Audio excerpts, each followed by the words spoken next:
आज आपको स्टोरी सुनाने वाली हूँ। ओके, स्टार्ट करते हैं। The cap seller and the monkeys story, टोपी वाला और बंदर। Once a cap seller was going to sell his caps in a village market. एक बार एक टोपी वाला अपनी टोपियों को बेचने के लिए गांव के बाजार में जा रहा था। He was going through a forest. वह एक जंगल से गुजर रहा था। He was carrying a basket of caps on his head. वह अपने सर पर एक टोपियों की टोकरी लेकर जा रहा था। He got tired in the heat of sun. वह सूरज की गर्मी से बहुत थक गया था।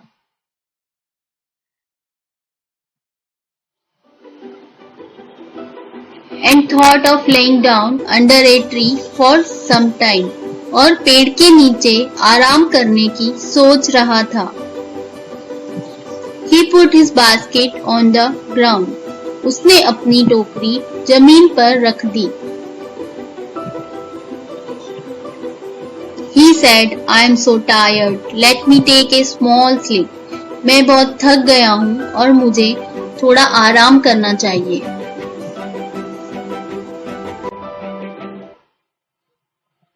He slept under a tree. वह एक पेड़ के नीचे सो गया। There were monkeys on that tree. वहाँ उस पेड़ पर बंदर थे। They came down. वे नीचे आ गए।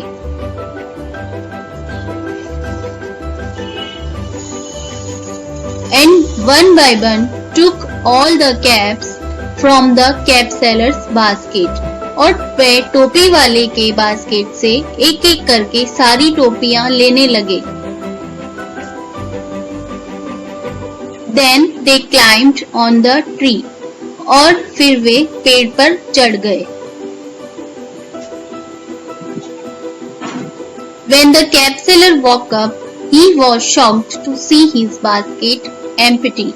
जब वह टोपी वाला उठा तो अपनी बास्केट को खाली देखकर बहुत ही आश्चर्यचकित हुआ।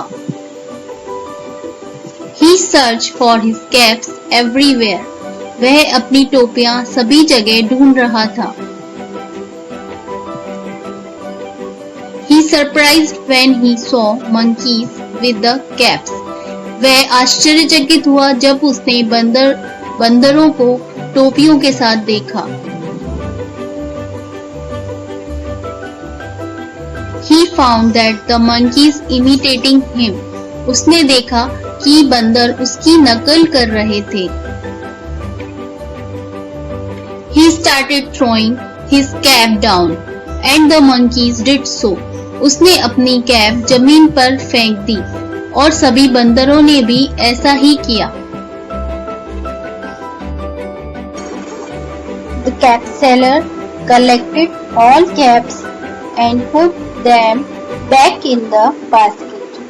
टोपी वाले ने अपनी सारी टोपियां इकट्ठी करके वापस से टोकरी में डाल ली।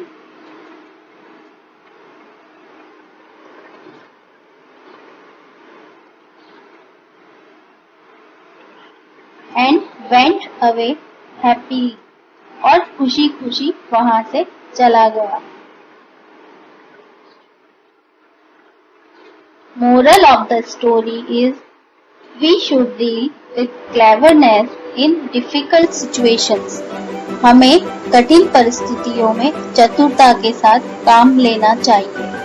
होमवर्क दिया है तो आप वो करके शीट मेरे को सेंड करेंगे। Okay kids, bye.